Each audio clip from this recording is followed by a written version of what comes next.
Halo Litgan, selamat datang di Lintas Generasi Talks. Di sini aku akan menemani teman-teman semuanya untuk membahas tentang isu-isu yang sangat serius nih. Tapi di sini kita akan ngobrol secara santai ya guys. Nah, di episode kali ini adalah episode yang sangat spesial karena ini adalah episode pertama kita di Lintas Generasi Talks. Nah, topik yang akan kita bahas di hari ini adalah literasi gender dan harapan dari generasi yang mau dengar dan mau bertindak. Nah, kenapa sih di zaman sekarang ini yang semuanya sudah serba modern dan serba digital, literasi itu tetap penting gitu. Nah, kenapa pembahasan tentang gender itu masih menjadi isu yang sensitif bagi beberapa orang? Dan sebenarnya harapan itu mau ditaruh di pundak siapa sih? Nah guys, untuk membahas ini semua, aku nggak bakal membahas ini sendirian. Karena hari ini spesial banget kita kedatangan narasumber yang sangat luar biasa, yang sudah berkecimpung puluhan tahun di dunia hubungan internasional, pendidikan, isu sosial, dan beliau juga aktif dalam advokasi dan kesetaraan gender. Kita sambut ada Bapak Tri Purnajaya di sini.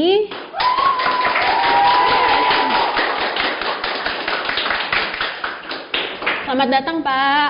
Apa kabar hari ini Pak? Baik, terima kasih telah diundang. Sama-sama Pak, kami juga berterima kasih banget Bapak sudah bisa meluangkan waktu untuk ngobrol-ngobrol nih dengan Lintas Generasi Talks. Nah Pak, sebelum kita masuk pada tema besar kita di hari ini itu, pasti teman-teman juga ingin tahu nih latar belakang Bapak dan juga apa aja sih aktivitas Bapak yang Bapak lakukan akhir-akhir ini. Oke, terima kasih. Saya sebenarnya pendidikannya di sini dulu jurusan ekonomi. Dan lulus lebih dari 30 tahun yang lalu, jadi udah tahun lah ya umur saya berapa. Dan saya senang waktu itu kuliah di sini, banyak kenangan, banyak ilmu yang saya dapat. Dan sekarang kegiatan saya di Kementerian Luar Negeri, saya adalah Direktur Pembangunan Ekonomi dan Lingkungan Hidup di multilateral. Jadi isu-isunya multilateral global, jadi saya menghadiri sidang-sidang internasional yang sifatnya multilateral, yang saya hadiri antara lain sidang G20, KTT BRICS, United Nations, forum-forum PBB untuk isu-isu lingkungan hidup, isu-isu perubahan iklim dan sebagainya. Jadi very diverse responsibilities untuk isu-isu pembangunan, ekonomi dan lingkungan hidup dan maupun isu-isu yang sifatnya politis dan strategis. Oke. Dan Bapak juga pernah menjabat sebagai wakil. Ya, saya sudah ditempatkan 4 kali. Pertama di Brazil, di New Zealand, saya Direktur ASEAN China Center di Beijing, dan terakhir Wakil Duta Besar di Tokyo. Oke. Setelah itu kita akan masuk nih pada pembahasan dan topik kita di hari ini, yaitu yang berbicara tentang literasi gender dan harapan dari generasi yang mau dengar dan mau bertindak. Baik Pak, kalau kita ngomongin soal literasi nih, saya kebayang secara garis besar itu adalah baca dan tulis ya. Tetapi ketika kita sadar bahwa di saat ini kita udah masuk pada zaman yang modern, yang segala sesuatu itu bisa diakses secara digital gitu. Nah, apakah sebenarnya kita ini sebagai generasi muda ya sudah ngerti gitu arti dari literasi itu secara utuh? Menurut Bapak gimana? Terima kasih. Pertama saya apresiasi nih kepada UKI TV. Temanya menurut saya sangat sejalan dengan semangat sekarang gitu. Jadi isu gender, literasi segala macam, digital itu suatu isu yang dibahas di tingkat global di berbagai forum multilateral, regional maupun bilateral. Jadi buat saya ini adalah suatu isu pokok atau yang utama yang menjadi perhatian para pemimpin dunia, yang menjadi tanggung jawabnya bukan hanya pemerintah, tapi ada civil society atau dunia pendidikan, termasuk ke swasta dan sebagainya. Jadi suatu isu yang perlu kita dorong terus. Masalah isu literasi dan gender dikaitkan dengan peran anak muda ini juga jadi sangat penting, karena di tingkat global sebenarnya Indonesia we're not in a bad position. Kita ya memang sudah mencapai 70%, hampir 70% kalau dilihat dari Global Gender Gap Report yang dikeluarkan oleh World Economic Forum. Jadi ini suatu forum yang menghasilkan data-data ekonomi maupun ini jadi suatu tantangan sekaligus peluang. Kalau menurut saya Indonesia capaian sudah banyak. Jadi bahkan di SDG atau Sustainable Development Goals itu ada gender equality itu di SDG nomor 5. Nah, dan Indonesia pencapaian SDG-nya jauh di atas rata-rata dunia. Jadi rata-rata dunia itu sekitar 14-17%, Indonesia capaiannya sudah 61%. That is an achievement in itself. Jadi ini banyak yang kita harus bisa bangga, tapi ada juga masih PR dalam negeri untuk mendorong lebih lagi kesetaraan gender. Oke. Nah, kalau menurut Bapak nih, generasi sekarang itu apakah lebih cenderung untuk mempercayai informasi secara langsung gitu tanpa memeriksa secara kritis kebenarannya apa gitu? Oke. Menurut saya mahasiswa atau anak-anak muda zaman sekarang jauh lebih cerdas daripada zaman saya. Karena sebenarnya peluang akses informasi, digitalisasi segala macam jauh lebih maju daripada zaman saya. Zaman saya dulu untuk cari informasi aja harus fotokopi, harus ke perpustakaan. Sekarang at the tip of your palm. Jadi sangat accessible dan terus terang kita juga harus mensyukuri bahwa masyarakat Indonesia hidup di alam demokrasi. Saya pernah penempatan di sebuah negara yang bukan demokrasi, artinya tidak ada keterbukaan, tidak ada akses informasi yang kita butuhkan, tidak ada freedom of expression. Jadi ini kita hidup di era digital maupun di era globalisasi, tantangannya begitu besar. Jadi anak muda khususnya harus memiliki pemahaman yang besar tentang tantangan global sekaligus peluangnya itu yang ada di era sekarang. Apalagi sekarang sebenarnya tantangannya sangat besar. Ada tantangan isu geopolitik yang semakin harus ditangani dengan baik. Ada konflik di mana-mana, ada masalah ketimpangan ekonomi, ada masalah ada peperangan yang terus bertambah. Jadi di tengah ini ada juga tadi masih ada gender gap. Tapi di Indonesia masih jauh lebih baik dibanding banyak negara. Tapi bukan berarti kita perfect ya. Artinya masih ada PR-PR. Tapi menurut saya awareness mahasiswa atau anak muda khususnya lintas generasi ini jauh lebih baik dari sekarang. Sebagai informasi aja di Kemlu itu sekarang yang diterima itu lebih dari 50% perempuan.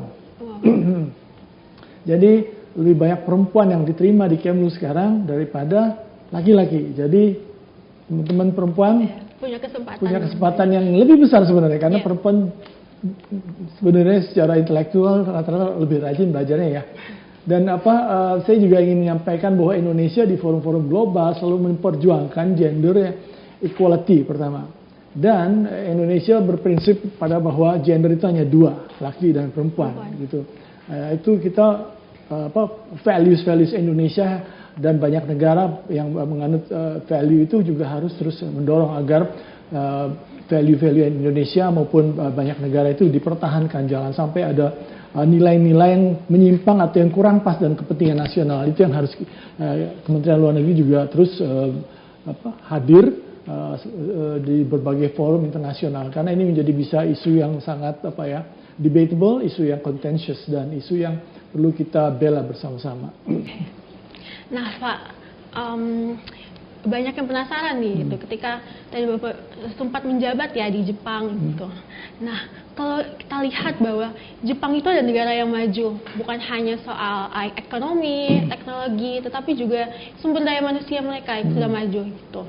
Nah ada banyak data yang mengatakan bahwa literasi di Jepang itu sangat tinggi, bahkan tertinggi di dunia gitu.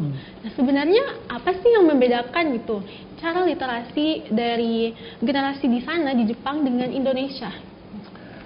Jepang itu penduduknya 127 juta, dia negara ekonomi terbesar ketiga, sebelumnya nomor 2, bahkan ekonominya sangat besar, merupakan powerhouse of innovation. Jadi dia negara maju yang penduduknya tapi aging society. Mereka punya awareness tentang teknologi, mereka punya inovasi, jadi sehingga mereka ekonominya sangat maju. Dan mereka sadar bahwa di era sekarang is without, it goes without saying, kebutuhan teknologi itu, bahkan mereka sudah mencapai mengarah kepada society 5.0. Jadi masyarakat yang akan memanfaatkan teknologi semaksimal mungkin untuk kepentingan, untuk kualitas hidup mereka. Karena dengan segala teknologi mereka bisa manfaatkan itu untuk kualitas hidup, untuk akses kesehatan, akses pendidikan, transportasi misalnya. Jadi cukup sangat lebih maju gitu. Jadi berangkat dari kebutuhan dan resources yang mereka miliki. Dan saya pikir Indonesia punya peluang yang besar karena masyarakatnya masyarakat anak muda. We are a young population ya. Dan kita saya lihat masyarakat kita jauh lebih cerdas daripada yang zaman dulu karena akses informasi, karena politik kita yang memungkinkan untuk itu, dan ekonomi kita terus tumbuh di tengah ketidakpastian global. Jadi banyak peluang ya, anak-anak muda harus benar-benar memanfaatkan situasi sekarang, karena situasi sekarang nggak banyak negara yang ekonomi tumbuh. Banyak negara yang seperti Jepang ekonomi stagnan selama udah 15 sampai 20 tahun. Banyak ekonomi bahkan yang menyusut ya. Indonesia tetap berkembang karena kita punya penduduk yang besar, masih muda, punya natural resources yang besar. Kita hampir punya semuanya. Bahkan kemarin saat beberapa hari yang lalu ada KTT Glacier Preservation, High Level Conference on Glacier Preservation. Kita pun hadir di sana. Wakil Menteri Luar Negeri Armanata Nasir hadir sebagai Head of Delegation karena kita punya glacier di puncak Kartens kan. Nah, itu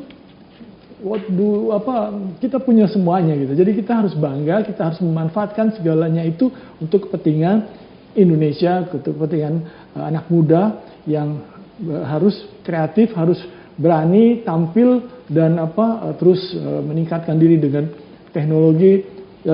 Dan sekarang saya bilang Indonesia pemerintahnya sudah terus dari dulu mendorong kesetaraan gender. Jadi peluangnya sama, laki perempuan.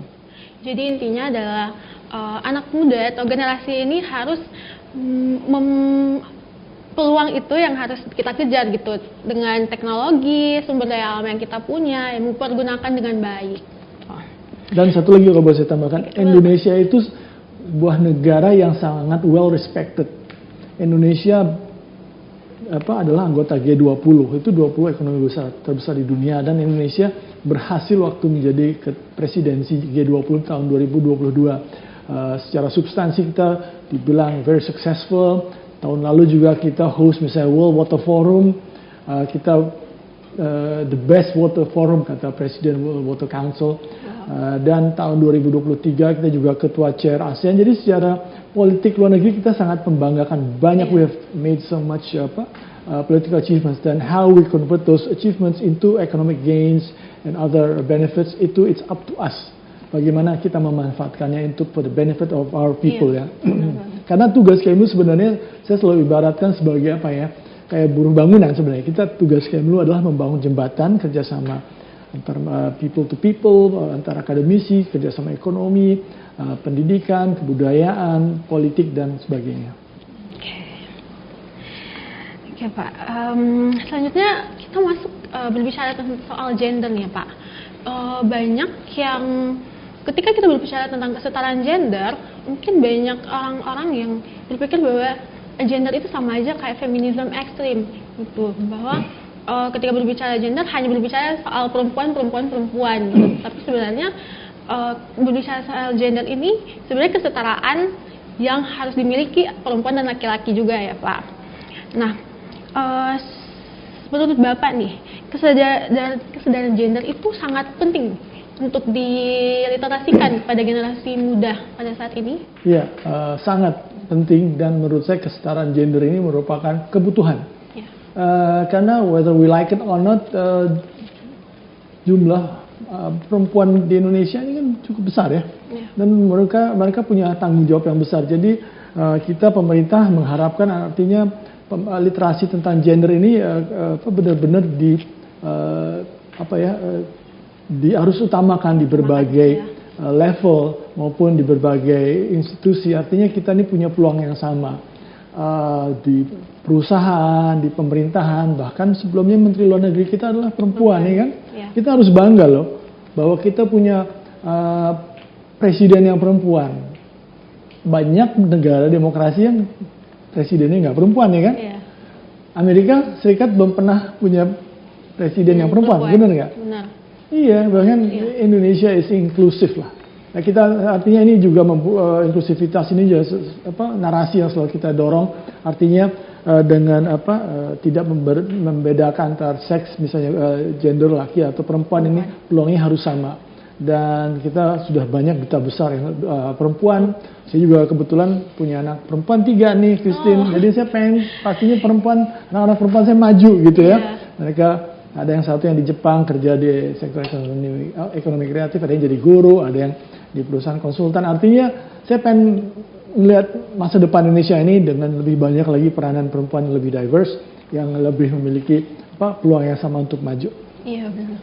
Karena kesetaraan gender ini sebenarnya masih menjadi permasalahan yang sangat-sangat besar banget gitu di dunia. Bahkan di Indonesia aja kita bisa melihat bahwa permasalahan gender itu sangat berbagai suku, berbagai daerah pun masih mempersoalkan soal gender gitu. Karena saya aja Pak, saya pun punya saudara semuanya cewek semua. Dan ketika banyak yang nanya kayak, kok nggak ada yang cowok sih, kayak gitu. Jadi sebenarnya nggak ada yang memperbedakan itu ya. Kalau cowok apa cewek sebenarnya sama, tuh nggak ada perbedaannya. Nah, teman-teman yang pasti pengen tahu nih Pak, apakah ada pengalaman tantangan yang Bapak alami gitu selama mengadvokasi atau memperjuangkan ini tentang kesetaraan gender ini gitu dalam pekerjaan Bapak? Sebenarnya saya sangat berharap besar, artinya masyarakat Indonesia ini level of awareness-nya atau literasi tentang kesetaraan gender ini semakin besar, karena tadi saya bilang tantangan dan peluang global untuk ekonomi ini sangat besar dan kita masih negara berkembang, dan saya pengen kita pemerintah pengen ini terus didorong, artinya kita selalu ingin mengarus utamakan isu gender equality di berbagai forum global. Jadi kesepakatan dunia, karena kita percaya tanpa adanya kesetaraan gender ini tidak akan ada Sustainable Development Goals. Ini salah satu targetnya, makanya target 5 itu di Sustainable Development Goals atau SDG itu adalah gender equality. Dan ini harus harus ada semacam kayak lompatan of faith leap, bahwa jangan karena budaya atau karena nggak enak atau apa. Karena masyarakat kita mungkin masih ada cultural gap gitu, bahwa laki-laki tulang punggungnya, tapi menurut saya sekarang kesempatan jauh lebih besar. Banyak juga tokoh-tokoh perempuan kita misalnya yang menjadi executive secretary di United Nations ESCAP itu di Bangkok adalah Profesor Armida. Menteri Luar Negeri kita sebelumnya adalah Ibu Retno Marsudi, dan banyak lagi Menteri Keuangan kita adalah salah satu the best Finance Minister in Asia Pacific dan sebagainya. Banyak capaian-capaian tokoh-tokoh perempuan Indonesia, dan saya pikir ini sebuah momentum yang perlu terus dibangun, katalis buat adik-adik sekalian. Kamu juga Christine, saya pikir punya potensi ya kita namanya juga, saya pun masih belajar terus bagaimana Indonesia bisa terus berkiprah di berbagai forum bilateral, regional, multilateral, supaya suara Indonesia dan kepentingan kita di global ini bisa tercapai, khususnya dikaitkan dengan isu gender tadi. Di tengah cepatnya dunia berubah, pertanyaannya adalah apakah generasi muda di zaman sekarang ini benar-benar mau mendengar dan mau bergerak? Nah, banyak anak muda ini yang sudah aware gitu, udah tahu, tapi apakah cukup aja nih dengan sekedar tahu aja gitu, tapi tidak bertindak? Nah, Pak, menurut Bapak apa sih yang harus menjadi fokus anak muda itu di zaman sekarang ini dalam konteks literasi gender ini ya? Dan bagaimana sih generasi muda ini bisa memulai dari hal-hal kecil? Menurut saya makanya saya pikir kita sebagai bangsa harus lebih ambisius lagi Karena menurut saya tadi sudah sampaikan potensi kita begitu besar, ya in a positive sense ya, harus memiliki semua negara, sebuah bangsa itu harus punya level of ambition, besar, artinya untuk melihat negara ini maju. Jangan melihat ini tantangan tuh mundur, harus ini jadi lihat peluang. Karena apa? Saya bilang tadi di awal, kita sebagai negara demokrasi, sumber daya alam yang berlimpah, anak muda yang banyak, modalnya semua ada. Dan Indonesia di politik secara global diterima semua, kita nggak ada musuh. Zero enemy and a thousand friends, istilahnya begitu. Dan kita sekarang sudah anggota BRICS atau kita anggota full-fledged yang terdiri dari sekarang 10 negara dan 11 negara dan anggota G20, anggota banyak capaian politik luar negeri, dan itu yang harus dikonversikan atau dimanfaatkan untuk kepentingan kita. Jadi supaya anak-anak muda ini punya akses terhadap teknologinya lebih besar lagi, dan karena teknologi itu kan dibutuhkan untuk pertumbuhan, itu juga menjadi peluang untuk kita maju lebih besar lagi untuk sektor kesehatan, untuk sektor pendidikan, untuk sektor lain-lainnya, untuk dunia industri juga. Dan kita butuh peran anak muda yang lebih aktif dan lebih semangat lagi. Tapi saya pikir masyarakat kita mungkin masih banyak yang perlu, tadi saya bilang harus lebih ambisius lagi mengejar target ya. Jadi kita jadi bangsa jangan cepat puas. Tetangga kita banyak yang sudah lebih kaya daripada kita, per kapita Indonesia peluangnya banyak. Jangan sampai kita dimanfaatkan oleh orang lain. Saya sering sampaikan ini bahwa ada kata-katanya George Soros yang menarik. Dia bilang, I make money because of other people's stupidity. Jadi dia kaya raya karena kebodohan orang lain. Jadi jangan salahkan orang lain misalnya kaya raya atau lebih pintar dari kita, karena mereka mungkin belajarnya lebih keras atau kerjanya lebih keras sehingga mereka lebih maju. Jadi saya lihat ini sebagai tantangan sekaligus peluang untuk masyarakat, anak-anak muda kita. Iya. Dan mungkin ketika anak-anak muda ini banyak yang pengen untuk kerja di Kemenlu ya, gitu. Karena sekarang kayaknya potensinya juga sudah besar ya ketika kita berbicara untuk pekerjaan gitu. Cuman memang harus melihat peluang-peluang yang ada. Nah Pak, mungkin untuk yang terakhir ini, ada nggak Pak pesan dan kesan untuk Visipol UKI gitu? Dan karena kita tahu juga Bapak juga alumni dari UKI gitu ya. Saya berpesan agar jadilah mahasiswa yang bekerja keras, punya tekad, semangat yang tinggi, jangan never give up. Karena saya dulu juga sambil kuliah, sambil kerja, jadi kadang-kadang kayak gak serius gitu. Tapi saya yang penting niat, tekad, nggak nyangka juga masuk Kemlu, jadi pegawai negeri sudah 30 tahun. Kalau saya dorong mahasiswa UKI untuk menjadi pejabat pemerintah dimanapun regardless. Nah, kalau bisa jadi diplomat lebih bagus lagi. Artinya kalau mau jadi diplomat harus siap untuk traveling kemana-mana, tugas. Dan tapi jangan mimpi kaya raya ya. Ya kita cukup sedang, lumayan punya mobil, punya rumah bisa, tapi tekadnya harus memang untuk kepentingan negara. Ya jadi pegawai negeri, pekerjaannya menarik apalagi di Kemlu, dan saya sangat yakinlah mahasiswa Visipol UKI ini punya potensi yang besar, dan yang penting tadi jangan malas belajar. Bikin tugas-tugasnya yang diberikan oleh dosen. Oke Pak, terima kasih banyak Pak sudah meluangkan waktu untuk datang mengobrol-ngobrol dengan kita di sini. Gitu ya. Saya juga terima kasih telah diundang nih. Ya, karena kami senang banget ini pas podcast kami dan Bapak sebagai narasumber kami. Gitu ya. Oke.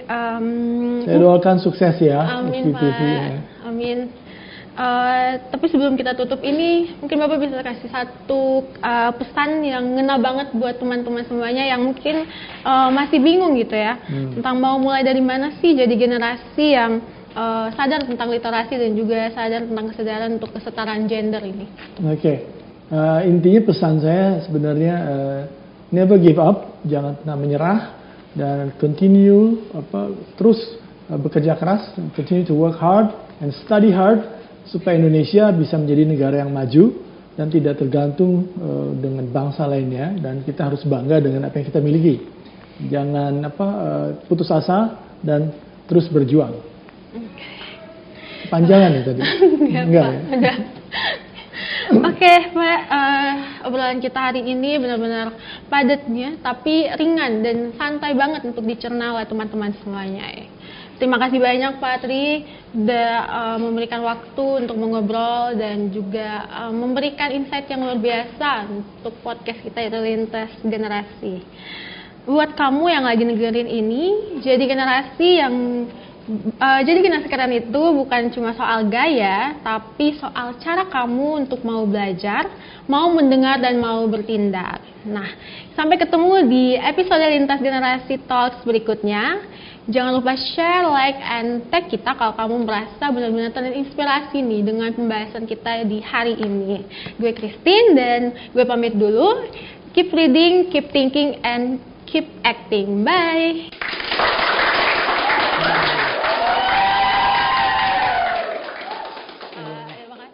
Terima kasih, saya senang sekali bisa diundang ke sini.